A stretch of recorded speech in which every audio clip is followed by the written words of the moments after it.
I'm angry right now. And you know what I'm angry about? That as a kid, no one ever said, process your emotions.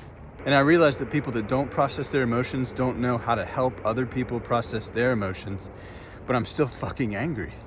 I'm angry because since I was raised in a repressed religious culture in the 1980s South, I had to start believing in bullshit concepts like good and evil.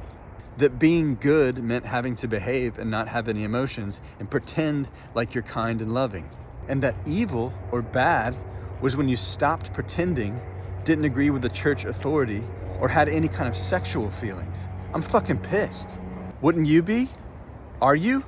You should be. Because there's no good and evil, there's repressed and not. And the irony is that those that teach us about good and evil are the ones in repression. They're also the ones that say God and the church will love you unconditionally on one condition. And if that doesn't sound like gaslighting to you, I don't know what to tell you. But I do know what to say to them, and it's this: even though you probably won't do it because you're saving yourself for marriage, you can go fuck yourself for teaching children that they're inherently sinful. It's sociopathic. You're the ones that taught me that to sin meant to miss the mark.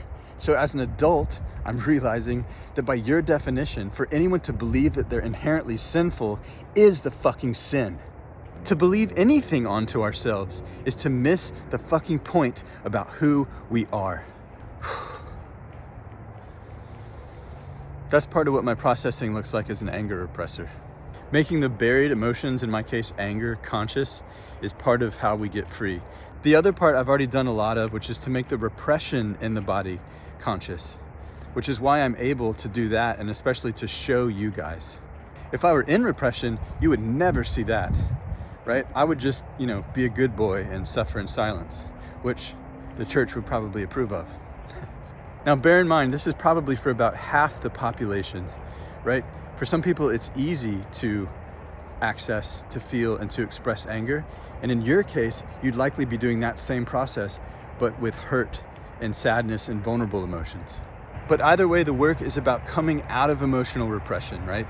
And as we do, there's this really liberating recognition that we only need to believe things, including good and bad, when we're in repression and don't know who we are.